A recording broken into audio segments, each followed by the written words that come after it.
Bismillahirrahmanirrahim. Dari apa yang berlaku di sebalik kegagalan perundingan itu menunjukkan tidak benarnya tuduhan yang dilakukan oleh para orientalis terhadap Rasulullah sallallahu alaihi wasallam. Bahkan tuduhan yang dikenakan kepada pendukung dakwah Islamiah di zaman kini ialah kononnya tiada tujuan lain bagi Rasulullah SAW berdakwah melainkan kerana kepentingan pangkat, harta benda dan sebagainya. Tetapi bukanlah semua tawaran itu ditolak oleh Rasulullah SAW secara menyeluruh. Tiada tolak ansur dari perkara yang menyentuh akidah dan tiada kepentingan duniawi dalam perjuangan menegakkan Islam. Itulah juga yang menjadi panduan kepada seluruh pendakwah dan para mujahid di sepanjang zaman. Apabila pemimpin-pemimpin Mekah yang diwakilkan kepada Utbah Abul Walid menawarkan Nabi jadi raja, tak mahu raja pun beri duit, beri pitih, beri kekayaan kepada kamu. Ataupun cari tok bomo berabak. Kalau fikir kamu ni sasar tak betul.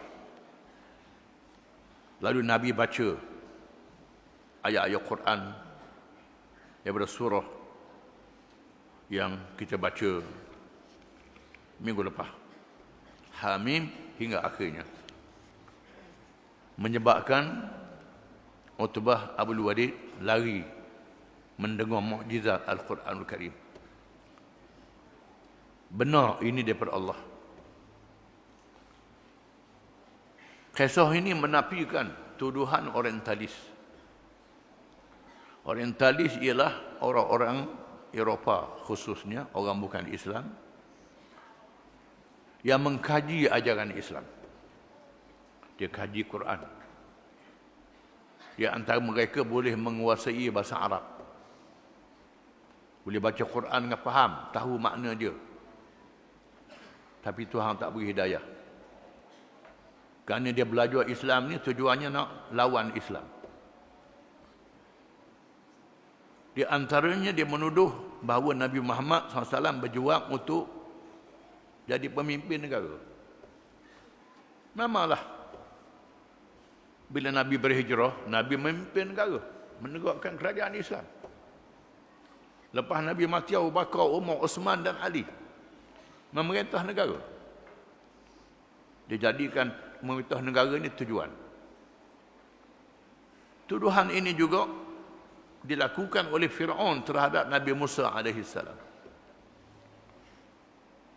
Nabi Musa kata, Fir'aun kata, jaga Musa ni nak rapah kuasa, nak jadi raja di Mesir ni. Inilah juga dalam kepala setengah orang yang tak erti. Mengatakan mereka yang nak berjuang Islam ni nak jadi pemimpin, nak jadi besar, nak jadi itu, nak harta. Dia letak sama dengan tuduhan para Nabi ini. Nah, malah kuasa kena ada, harta kena ada. Tak ada kuasa nak jalan hukum Islam macam mana? Tak ada harta nak tegakkan Islam macam mana?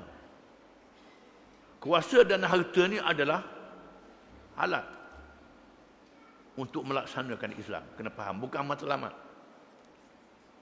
Tapi ada kalangan orang pusing. Supaya je nak jadi ketua, nak jadi pemimpin. Kita pilih hak beri pitih. Ini dia, ni penyakit ni. Kena faham. Kena reti mulai. Ini tuduhan orang jahiliah pada Nabi. Di antara bukti ikhlasnya perjuangan Islam ini ialah bila Nabi hantar surat pada Raja Habasyah, Raja Oman dan Raja Masqat. Raja-raja ini masuk Islam. Bila raja-raja ini masuk Islam, maka mereka terus kekal menjadi raja, tak dipecat. Terus jadi raja juga. Di sana ada raja-raja yang fikiran dia waras, fikiran dia molek, dapat hidayah daripada Allah. Ada raja-raja yang tolol, fikiran dia tak waras, tak dapat hidayah daripada Allah. Ini kena faham. Najasyi, Raja Habasyah, bila sahabat-sahabat kita tengah baca kisah, sahabat-sahabat kena tekan dan kena tindas, lalu Nabi kata mau pergi ke Habasyah berhijrah, di sana ada seorang raja yang adil, yang tidak zalim. Lalu Nabi suruh sahabat dia pergi, di ketua 2 kali Saidina Osman pergi. Hijrah yang pertama, hijrah yang kedua Saidina Ja'far jadi ketua, pak saudara Nabi pergi. Pemimpin Quraisy atau utusan dia Amr bin As, seorang yang pintar berhujah, bawa dengan hadiah-hadiah, jumpa dengan Raja Najasyi, nak beri rasuah, nak beri hadiah. Dan Syazin cerdik, panggil Saidina Ja'far, nak minta penjelasan. Saidina Ja'far apa cerdik juga, cerdik pada Amr bin As lagi. Allah Ta'ala beri Islam ni boleh lawan hujah.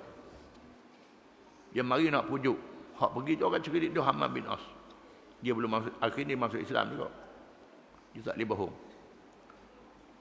Ja'far kata, tanya dia, ada tak kami yang mari sini ni bunuh orang? Kami yang mari sini ni ada jenayah ke bunuh orang di Mekah tu? Amr bin As kata tak ada. Ada kami di sini buat apa-apa benda-benda salah lah di Mekah tu, menyebabkan kami boleh curi ke ropok orang ke apa tak ada. Ambil mana tak ada. Najasyi kata pasal apa? Pasal dia ikut Nabi. Ada seorang kata jadi Nabi, Nabi kita Muhammad SAW, jadi Nabi, ajak beriman pada Allah Ta'ala, menolak sembah berhala. Gak kami ni memang ada agama orang tua-tua zaman dulu. Lalu Ja'far menerangkan apa dia Islam, berakhir dengan Najasyi masuk Islam. Diriwayatkan Nabi atas surat pada Najasyi, suruh Najasyi masuk Islam. Najasyi jawab surat Nabi, wahai Rasulullah, sekiranya saya diberi kemampuan, saya sanggup berjalan kaki bertemu dengan Rasulullah. Masa itu Nabi sudah berhijrah ke Madinah dan Najasyi meninggal dunia. Lalu Nabi panggil sahabat-sahabat dia, berdiri kamu semua sembahyang ghaib untuk saudara kita Najasyi yang sudah mati. Ini hebat Najasyi. Raja Masqat, Raja Oman, terima surat masuk Islam, tak dipecat. Menandakan bahawa Islam ni minta supaya orang ikut Islam ni. Dengan syarat ikut Islam. Siapa-siapa dia ikut Islam. Ikut Islam ni, sila kita sokong, kita setuju. Ikut dia, tolong dia. Tetapi kalau dah ikut Islam, kita kena lawan. Lawan dengan hujah. Lawan dengan hujah. Kalau dia lawan, ikut cara dia lawan kita bagaimana. Dia lawan kita dengan hujah, kita lawan dengan hujah. Dia lawan kita dengan senjata, kita lawan dia dengan senjata. Ini dia. Dia ajar dia Allah dalam Quran. Tuhan ajar semua. Ini kena faham. Jangan kata mereka yang berdakwah, yang mengajar, yang tahu agama ni apa nak fitih belaka. Ni jangan, ni penyakit ni. Ini penyakit jahiliah. Kalau dia cakap begini, ikut Abu Jahal jawab dia. Ikut Abu Jahal. Ini kena faham. Berbagai langkah diambil untuk menentang Islam. Musuh Islam di zaman Makkiyah menjalankan berbagai langkah untuk menghalang perkembangan Islam dan sambutannya di kalangan manusia. Namun begitu kesemuanya menemui kegagalan kerana cahaya Islam tetap memancar ke dalam hati-hati orang yang mendapat hidayah dari Allah Subhanahu wa taala. Untuk menjadi renungan kita terhadap tentangan yang dilakukan kepada Islam. Mereka telah melakukan berbagai uslub di mana kesimpulannya ialah seperti berikut. Yang pertama, sendaan dan penghinaan terhadap batang tubuh Rasulullah sallallahu alaihi wasallam. Antaranya ialah menyebarkan fitnah seperti yang telah dinyatakan dahulu, iaitu tuduhan bohong, gila, ahli sihir, pemecah belah masyarakat dan sebagainya. Tujuan-tuduhan tersebut semata-mata ialah untuk melumpuhkan semangat orang-orang yang telah Islam dan menghilangkan kepercayaan kepada orang-orang yang belum Islam. Tujuannya bukan dia tak tahu Muhammad ni adalah benar. Muhammad ni adalah cerdik, Muhammad adalah bijak. Yang bohongnya dia. Dia yang bohong, puak-puak dia bohong. Dia tahu Nabi Muhammad ni adalah benar. Dia kata ni Muhammad bohong. Dia sebar pada orang ramai supaya orang jangan ikut Nabi. Padahal dia yang bohongnya. Ini dia. Macam kaum Nabi Syuaib. Kata Nabi Syuaib dan pengikutnya, innakum unasun yatatahharun. Mu ni adalah orang-orang yang baik. Mu ni bersih, tapi aku tak boleh ikut mu. Pelik pada kami semua. Ini dia. Orang yang nak ke Islam ni juru bagus. Tapi dia sebarnya kata bohong, kata jahat, kata sihir, kata macam-macam. Tujuannya ialah untuk fitnah. Ini dia. Dua, coba mengelirukan ajaran Islam dengan menimbulkan berbagai da'ayah-da'ayah palsu. Di antaranya mereka menyatakan ajaran yang dibawa oleh Nabi SAW itu berlainan dengan apa yang dipasakai oleh nenek moyang mereka. Berlainan dengan agama yang dibawa oleh orang-orang dahulu. Menyebarkan fitnah bagi mengelirukan orang daripada menerima Islam. Malah mereka menuduh Al-Quran itu sebagai rekaan dongeng dan sebagainya. Yang kedua, mereka kelirukan orang antara dengan hujah ajaran yang Nabi bawa ni lain pada datuk nenek zaman dulu. Datuk neneknya kalau kena baca daripada Adam. Adam adalah Islam. Lepas tu sesak mari Nabi Nuh. Nuh adalah Islam. Lepas tu sesak pula mari Nabi Ibrahim, nama Nabi, sesak pula. Dia baca hak datuk nenek orang sesak ni. Ini dia. Kalau ikut asal manusia ni adalah Islam. Jangan baca orang putih karang. Orang putih karang manusia ni asal daripada binatang. Hak tu sembah batu. Ini lain. Manusia asal dengan Adam. Adam adalah Islam. Kena ikut hak Tuhan sebut dalam Al-Quran. Tapi puak-puak ni mengatakan bahawa ajaran yang hak Nabi bawa ni pelik pada orang tua. Ni. Kita pun ada juga level ni. Ada. Pak kita pun. Fir'aun, bila Nabi Musa bawa ajaran Islam, Fir'aun tanya Nabi Musa, bagaimana dengan orang dulu padamu? Hak dulu padamu macam mana mengata aku ni sesat? Hak dulu macam mana? Nabi kata itu dalam ilmu Allah Ta'ala. Itu kepunyaan Allah, bukan kerja aku. Allah yang buat kebicara dengan mereka. Aku bercakap ni hak ada hari ni. Yang sekarang. Tetapi kepada kalangan yang bodoh, yang tak baca sejarah manusia ni, terus berasa, pelik ni. Pelik pada orang tua-tua zaman dulu. Pelik pada orang tua-tua zaman dulu. Ini cara dia bawa. Yang ketiga, mengemukakan tawaran bertolak ansur dengan Islam.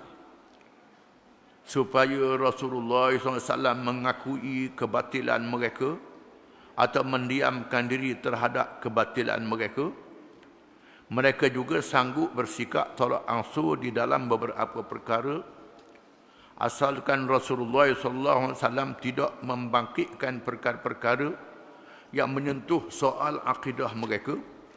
Umpamanya mereka mencadangkan supaya Rasulullah SAW menyembah Tuhan mereka dan mereka pula bersedia untuk menyembah Tuhan yang disebut oleh Rasulullah SAW. Yang kedua, ajak tolak ansur. Biarlah hari ni mu sembahyang ikut aku, sembah tokong. Esok kita pakat aku ikut mu pula, sembahyang ikut mu. Supaya agama ni. Ni satu. Agama ni supaya. Lah ni pun ada juga. Kita rainglah. Masuk agama kita, orang agama lain raing agama kita. Masuk agama lain, kita lain juga agama lain. Dengan sebab itu, masalah perayaan orang yang bukan Islam, tengok kedudukan dia. Kalau sekiranya orang bukan Islam melakukan upacara agama,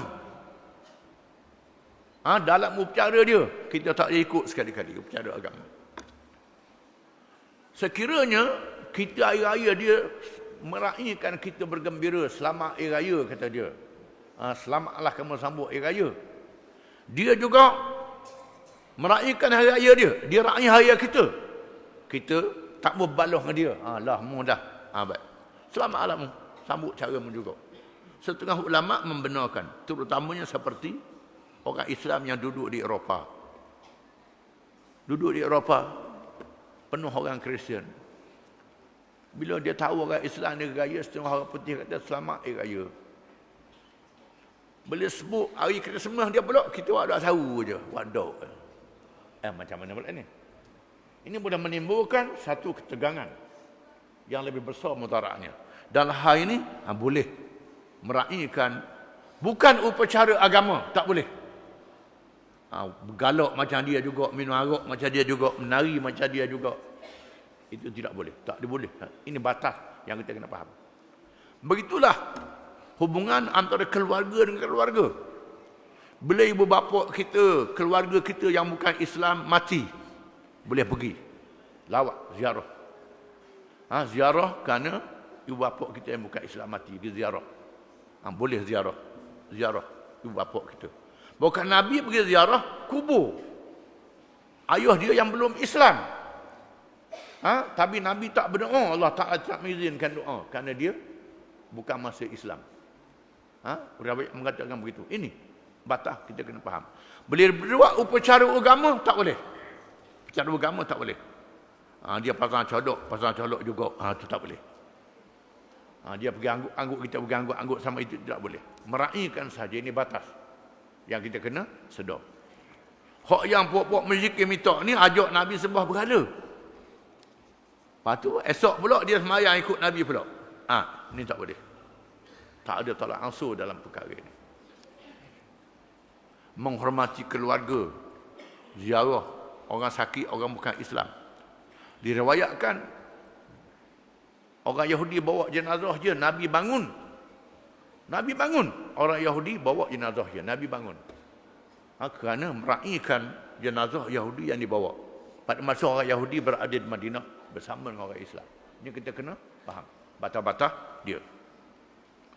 Yang keempat, melakukan kezaliman terhadap batang tubuh Rasulullah SAW dan orang-orang yang menganut Islam dengan berbagai tindakan ke atasnya, termasuk tindakan cuba membunuh. Yang keempat, lawan Islam dengan kerah. Cuba nak bunuh Nabi. Seksa sahabat-sahabat Nabi supaya meninggalkan ajaran Islam.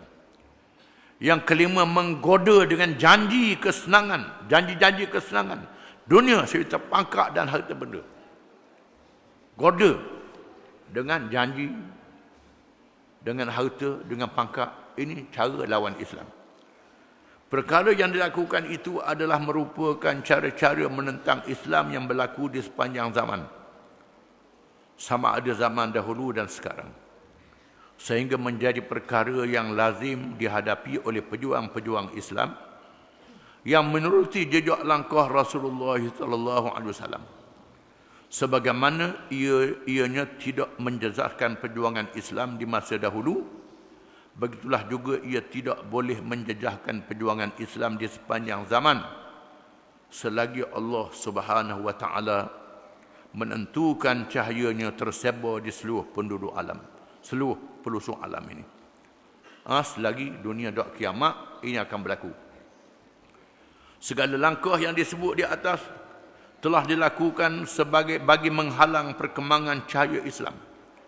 Tetapi pemimpin musyrikin tetap gagal dalam usaha mereka untuk menghentikan dakwah Islam atau menghalang bertambahnya penganut Islam. Oleh itu mereka menjalankan usaha yang lebih ganas lagi dari masa ke semasa yang lebih mendedahkan kejahatan dan kezaliman mereka terhadap penyokong kebenaran. Bila gagal, makin lama makin jahat, makin lama makin jahat.